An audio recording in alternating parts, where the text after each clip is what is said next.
When you look at World War II, it's easy to focus on tanks, planes, and high-tech weaponry. Yet some of the most remarkable innovations happened quietly, in the mud, rain, and freezing cold, where soldiers faced raw survival daily. One of the most extraordinary examples of battlefield ingenuity was the humble ammo can stove. Born from necessity, this simple piece of steel became a lifeline in trenches, foxholes, and remote outposts, delivering heat, cooking capability, and even the ability to dry wet clothing in conditions that could easily break a soldier's morale. This wasn't a factory-issued item. It was a creation of practical engineering, born from scrap and necessity. And its design still teaches survival lessons today. During the bitter winters of Europe and the relentless tropical rains of the Pacific, standard army stoves were heavy, bulky, and impossible to carry in the field. Fuel was limited, and open fires could give away positions to the enemy. Yet soldiers constantly had access to one reliable resource: empty ammunition cans. These steel boxes, discarded in crates, stacked near trucks or left on battlefields, were nearly indestructible and perfectly sized for portable heating solutions. The 50 caliber ammo can became the gold standard. Compact enough to carry in a pack or vehicle, yet large enough to hold fuel and produce usable heat, soldiers quickly learned that a few simple modifications could transform this steel box into a self-contained, efficient stove. The design was deceptively simple yet highly effective. A small vent hole cut near the bottom allowed oxygen to enter the burn chamber, while a second hole near the top served as a smoke outlet. Many units improvised a short stovepipe from tin cans or discarded rifle barrel covers to direct smoke away from sleeping areas. Inside the can, a grate or mesh of scrap wire held fuel above the air intake, creating a natural draft that intensified the flame while keeping smoke under control. This simple airflow principle meant that heat could be controlled, fuel could burn more efficiently, and soldiers could cook meals without the risk of alerting the enemy. The steel construction allowed the can to endure high heat without warping, and with ingenuity, soldiers expanded the design further.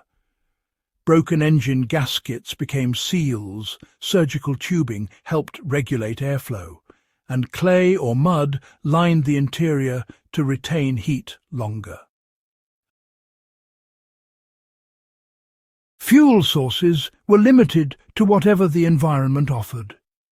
Dry twigs, pine cones, grease-soaked rags, coconut husks, or palm fibers all found use in these stoves. Some soldiers poured small amounts of gasoline over sand or dirt to create a slow, controlled burn. Cooking was straightforward. Tins or pans rested on the stove's rim, allowing hot meals or water to be prepared quickly. The stoves didn't just provide warmth, they protected morale. A dry pair of socks, a heated tent, or a hot meal could be the difference between endurance and frostbite. In the Ardennes winter of 1944, these makeshift stoves kept weapons free from frost and soldiers' spirits intact.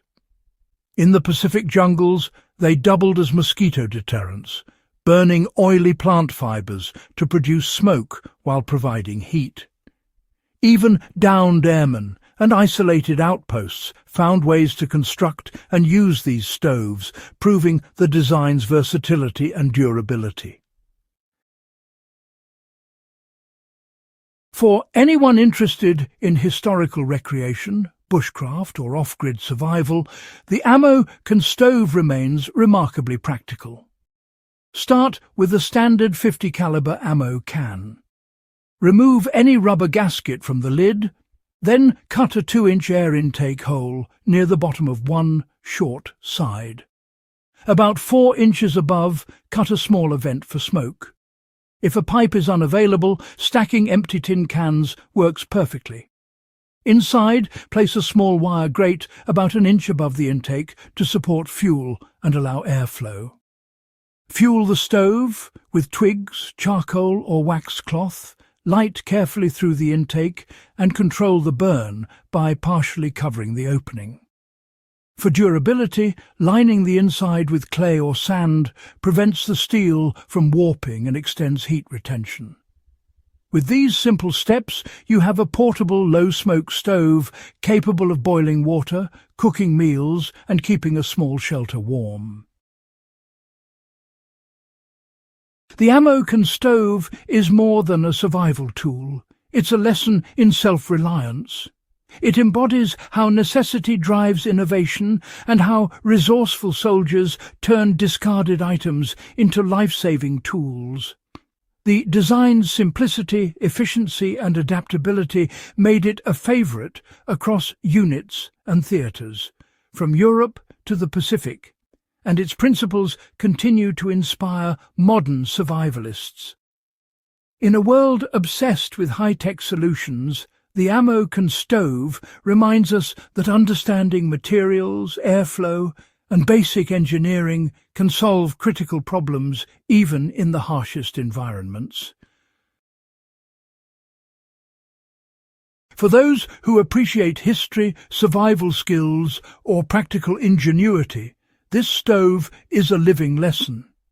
It's proof that sometimes the most enduring innovations are born not in factories, but on the front lines, where resourcefulness and necessity meet.